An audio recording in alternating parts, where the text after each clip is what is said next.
안녕하세요. 저는 결혼한 지 1년이 채 안 된 20대 후반의 여성입니다.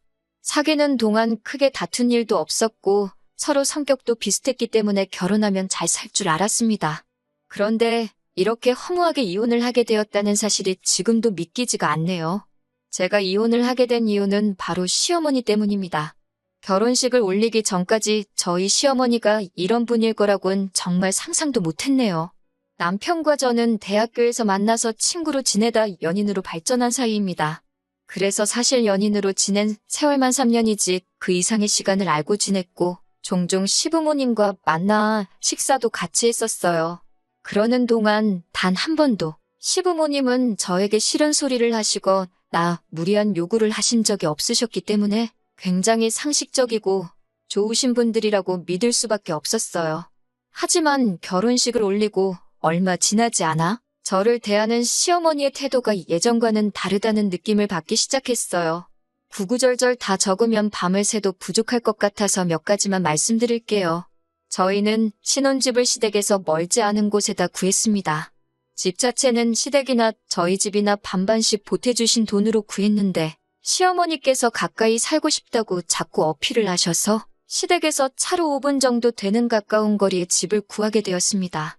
덕분에 일주일에 한 번 정도는 식사를 같이 합니다. 통화는 일주일에 두세 번쯤 하고요. 그런데 이렇게 한두 달쯤 지났을 무렵 시어머니께서 전화를 해오시더니 다짜고짜 막말을 쏟아내셨어요. 저더러 얼마나 대단한 일을 하길래 안부 전화도 안 하냐며 저에게 시부모가 죽어서 정말 썩어문드러져도 모를 거라 하셨습니다. 니네 부모님이 그렇게 가르쳤냐며 참 싸가지가 없다 하셨고요. 정확히 3일 전에 가족 다 같이 식사를 했고 그때 평소와 다름없이 분위기도 좋았어요. 당연히 시부모님 두 분 다 매우 건강하셨고요. 그런데 그 이후에 전화 안 했다고 이 정도로 욕을 먹을 일인가 싶었고 정말 어이가 없었습니다. 처음 겪는 상황에 너무 벙쪄서 일단은 죄송하다고 몇 번을 사과드렸어요. 이윽고 시어머니가 전화를 끊으시고서야 정말 내가 아는 그 시어머니한테 온 전화가 맞나 싶어서 몇 번이고 눈을 비비고 핸드폰을 들여다봤습니다. 퇴근한 남편에게 이야기하니 처음엔 믿지 않는 눈치였어요. 그래서 전화 걸려온 시간을 보여주면서 진짜로 그러셨다니까. 시어머니가 혼자 집에 계시다 보니 외롭고 적적해서 그러신가 보다며 앞으론 하루에 한 번 정도는 먼저 연락을 드리라고 하더군요. 제가 남편한테 당신도 시어머니께 매일매일 하루에 한 번씩 전화드리고 있었냐고 물으니 자기는 원래 안 한다는 했습니다. 그런데 저도 친정부모님한테 원래 그렇게 매일같이 연락해서 미주알고주알 말하는 스타일이 아니거든요. 남편한테 왜 당신한테는 시어머니가 전화해서 뭐라 안 하시고 나한테만 그러시냐고. 나도 당신이랑 비슷한 성격인데 그러자 남편은 시어머니가 아무래도 딸이 없다 보니까 며느리랑 딸처럼 지내고 싶으신데 제가 안 따라줘서 서운해서 그러시는 거라더군요. 자꾸 어떻게든 시어머니의 행동을 정당화하려는 남편에게 짜증이 났습니다. 결국 제가 어떤 부모가 딸이 전화 좀 안 했기로써니 저런 막말을 하냐고 따졌습니다. 그러자 남편은 꼭 잘잘못을 따져야겠냐며 시어머니한테 사과라도 받아야 직성이 풀리겠냐며 그냥 하루에 한 번 짧게라도 전화만 드리면 되는 걸 가지고 일을 크게 만들지 말자며 반강제로 저를 설득하려 들었습니다. 결국 그렇게 이 사건은 어영부영 지나가 버렸습니다. 하지만 이 일은 시어머니 횡포의 서막에 불과했습니다. 저는 어렸을 때 교통사고를 당한 후 후유증으로 만성요통에 시달리고 있어요. 그동안은 그래도 병원도 다니고 하면서 그럭저럭 관리를 하고 있었는데 결혼식을 올리고 얼마 지나지 않아 이직까지 하면서 스트레스를 많이 받았던 것 같아요. 그래서 남편과 상의 끝에 당분간 회사 일을 쉬면서 운동도 하고 재활에 힘쓰기로 했습니다. 저희는 너무 늦지 않게 아이를 가지고 싶었거든요. 그런데 남편이 그 이야기를 시부모님께 했는지 다음 날 시어머니께 전화가 걸려왔어요. 시어머니는 허리가 안 좋다는 걸 왜 결혼 전에 말하지 않았냐면서 저나 저희 친정부모님이 당신을 속였다며 분개하셨습니다. 저는 남편이 분명히 알고 있었다고 말씀을 드렸습니다. 그러자 이번엔 회사는 언제까지 나갈 거냐고 하시길래 이번 주로 끝이라고 했습니다. 그러자 시어머니는 저 때문에 불쌍한 당신 아들만 등골 빠지게 돈 벌어오게 생겼다며 염치도 없다고 그러시더군요. 그나마 지금도 제가 수위를 낮춰서 적고 있는 거고 원래는 이것보다 더 심하게 말씀하셨어요. 아무튼 이때는 저도 참을 수가 없어서 왜 그렇게 말씀하시냐고 어머님이 이런 이중인격이신 줄 몰랐다고 저야말로 사기 결혼 당한 기분이라고 화를 냈습니다. 그러자 시어머니는 전화를 확 끊어버리셨어요. 퇴근하고 집에 들어온 남편에게 오늘 낮에 시어머니가 하신 말씀을 하나도 빼놓지 않고 전달했습니다. 대성통곡을 하면서 이야기를 하니 남편도 이번엔 제 말을 믿는 눈치였어요. 당장 시어머니께 따지러 가자더라고요. 그렇게 시댁에 도착해 남편이 왜 말씀을 그런 식으로 하셨냐 따져 물었습니다. 그러자 시어머니가 갑자기 눈물을 쥐어 짜내며 새아가가 아프다고 하니 시어미로서 걱정이 되어 전화 한 번 건 것뿐인데 그것마저 듣기가 싫다 하니 더는 할 말이 없다며 미안하다 하시더라고요. 정말 입이 떡 벌어질 정도의 놀라운 연기 실력을 가지고 계셨습니다. 핸드폰 녹음을 안 한 제 자신이 원망스러울 정도였어요. 나중엔 시어머니가 목 놓아 우는 신용까지 하셨고 그러자 남편이 죄송하다 하더라고요.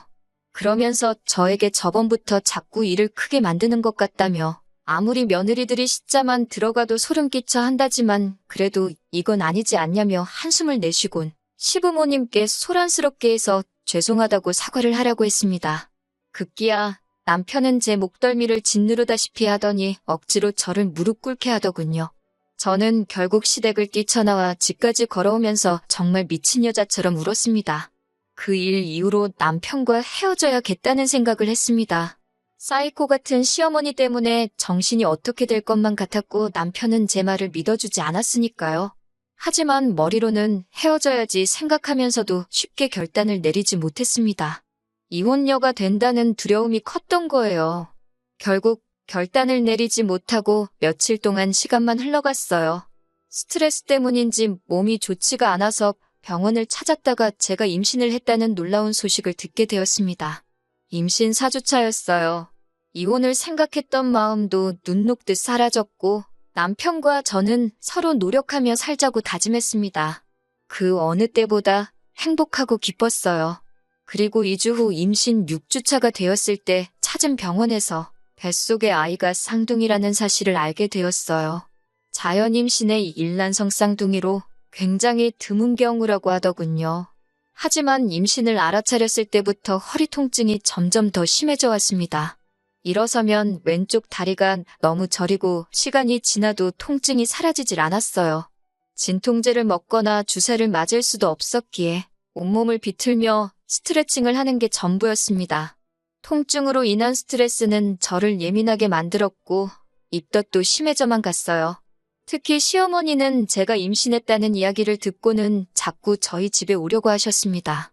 남편은 출근했고 시어머니가 좋은 소리를 하러 오실 리가 없다고 생각했기에 어떻게든 못 오시게 하고 싶었지만 방법이 없더라고요.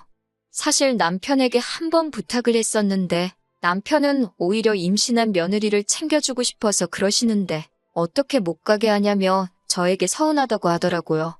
그러다 제가 결국 시어머니랑 완전히 연을 끊게 된 건 얼마 전 있었던 사건 때문이에요.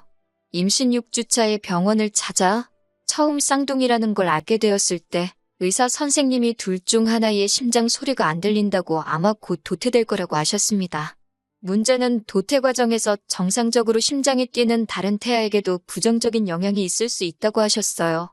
생각지도 못한 임신에 대뜸 쌍둥이까지 정말 많은 일이 있었는데 유산 가능성이 있다고 들으니 너무너무 걱정이 되더라고요. 결국 8주차에 계류유산 진단을 받았습니다. 7일 내로 수술을 해야 한다고 하더라고요. 그 소식을 들으신 시어머니께서는 노발대발 난리가 나셨습니다. 전화를 걸어와서는 도대체 어떻게 생겨먹은 몸이길래 애 하나 제대로 간수를 못하냐며 저에게 막말을 쏟아내셨습니다. 그런 식으로 말씀하시는 시어머니를 보니 화도 나고 속도 상했지만 그래도 뭘 모르시니 저러시겠지 싶어서 계류유산은 특별한 이유 없이 발생하는 일이라 제 잘못이 아니라고 설명을 해드렸어요. 하지만 시어머니는 들으실 생각이 아예 없으셨습니다. 그냥 처음부터 저를 비난하고 싶으셨던 거겠지요. 저에게 애 낳기 싫어서 몰래 약이라도 먹은 거 아니냐고 그러시더군요. 제가 어떻게 그런 말씀을 하실 수 있냐고 하니까 맨날 허리 아프다고 징징거리지 않았냐면서 임신하니까 허리 더 아플까봐 그런 거 아니냐고 하셨습니다. 제가 진짜 어이가 없어서 제가 일부러 그랬다면 진작에 병원 가서 수술했지 뭐하러 죽은 애를 뱃속에 품고 다녔겠냐고 따졌습니다. 그러자 시어머니가 하시는 말씀이 당신도 그런 비슷한 일이 있었는데 배가 얼마나 아프고 피도 얼마나 많이 났는지 모른다면서 저는 당신이 보기에 너무 멀쩡하다고 의심스럽다고 하더군요. 더 이상 이런 대화를 하면서 이런 대접을 받을 필요가 없다 싶었습니다. 그나마 다행인 건 얼마 전 핸드폰을 바꿨는데 통화가 자동 녹음이 되게끔 설정이 되어 있었더라고요. 의도치 않게 시어머니의 폭언이 제 핸드폰에 고스란히 담기게 되었습니다. 저는 가타부타 설명 없이 남편에게 그 녹음 파일을 보냈습니다. 얼마 있다가 남편에게 전화가 걸려와서는 이게 다 무슨 소리냐고 묻더라고요. 당신 어머니가 나한테 이랬다고 하니 말도 안 된다면서 자기가 확인해 본다고 하더라고요. 저도 더는 신경 쓰고 싶지 않아 그냥 헤어지자고 했습니다. 시어머니랑 확인을 하든 말든 이제는 관심도 없고 이혼하고 싶다고요. 그리고 그 길로 단촐하게 짐만 챙겨서 친정으로 향했습니다. 연락도 없이 친정에 찾아갔으니 친정 부모님이 많이 놀라신 눈치였어요. 그동안 제가 시어머니랑 사이가 안 좋다는 건 어렴풋이 아셨을 테지만 그래도 한 번도 제가 미주알 고주알 얘기한 적이 없었기에 막연히 둘이 알아서 잘 살겠지 생각하셨다고 했습니다. 저는 그동안 쌓여왔던 울분과 서름을 토해내듯 부모님 앞에서 울었습니다. 친정 부모님은 차라리 얘가 없으니 잘 됐다며 그냥 이대로 여기서 당신들과 살자고 하셨습니다. 이튿날 친정어머니와 함께 다시 원래 살던 동네로 돌아와 산부인과에 갔습니다. 가서 수술을 하고 3일간 입원도 해야만 했어요. 남편은 그 와중에 출장에 잡히는 바람에 제 옆에 있지 않았어요. 미안하다고 몇 번 사과는 하더라고요. 아무튼 퇴원 후 저는 남은 짐을 마저 챙기러 집으로 향했어요. 집에는 시어머니가 계셨습니다. 시어머니는 저와 저희 어머니를 번갈아 보더니 아무리 딸이 친정에 찾아왔어도 돌려보내는 게 부모의 도리 아니냐며 자식 교육을 더 엄하게 시키셔야겠다고 기어이 한마디 하시더라고요. 그리고 저는 처음으로 저희 친정어머니가 다른 사람 머리채 잡는 모습을 보게 되었습니다. 친정어머니는 제가 생전 듣도 보도 못한 쌍욕을 하시며 시어머니께 오늘 너 죽고 나 죽자며 달라드셨습니다. 시끄러운 싸움 소리에 옆집 부부가 쫓아나왔다가 두 분의 싸움을 말리셨는데 나중에 보니 저희 친정어머니 손에 머리카락이 한 움큼 잡혀 있었네요. 사돈끼리 이렇게까지 싸웠으니 더는 수습할 방법이 없었고 결국 남편과도 이혼하게 되었습니다. 남편에게 시어머니가 하신 폭언을 들려주며 합의 이혼을 할 건지 아니면 소송으로 가고 싶은지 물었습니다. 남편은 처음부터 자기가 방패막이가 돼줬어야 하는데 그러질 못했다며 미안하다고 하더군요. 그러면서 합의 이혼으로 하고 전세보증금은 저더러 다 가지라고 했습니다. 사실 남편이 모은 돈이었으면 그동안의 정을 봐서라도 돌려줬을 텐데 전부 시어머니가 대출받으신 돈인 걸 알았기에 그냥 위자료 명목으로 받았습니다. 그리고 지금 저는 학교 다닐 때부터 해보고 싶었던 미술 공부를 하며 지내고 있어요. 얼마 전에 미처 챙겨가지 못한 물건이 있어서 남편을 따로 만나게 되었습니다. 남편이 말하길 저와 이혼하게 된 것도 자기 어머니의 성격이 사이코라는 것도 지금 우리 동기들 사이에 다 소문이 나면서 많은 친구를 잃게 되었다고 하더군요. 저더러 누가 혹시 자기에 대해서 물어보면 좋게 좀 이야기를 해줄 수 있겠냐고 부탁을 해왔고요. 제가 한 번은 도대체 당신 어머니는 왜 나한테 그러신 거냐고 물으니 하나뿐인 아들을 새로운 여자한테 뺏긴 기분이었다고 그러시더랍니다. 어떻게 며느리를 질투의 대상으로 삼을 수 있는지 제 상식으론 도저히 이해가 되지 않았습니다. 남편도 이번 일을 계기로 시어머니를 다시 보게 되었다며 저에게 몇 번이고 미안하다고 했습니다. 지금은 남편과 저는 서로 행복을 빌어주는 사이가 되었고 시어머니는 남편이 알아서 잘 모시겠지요. 사실 크게 관심이 없습니다. 이제는 돌아선 남남이니까요.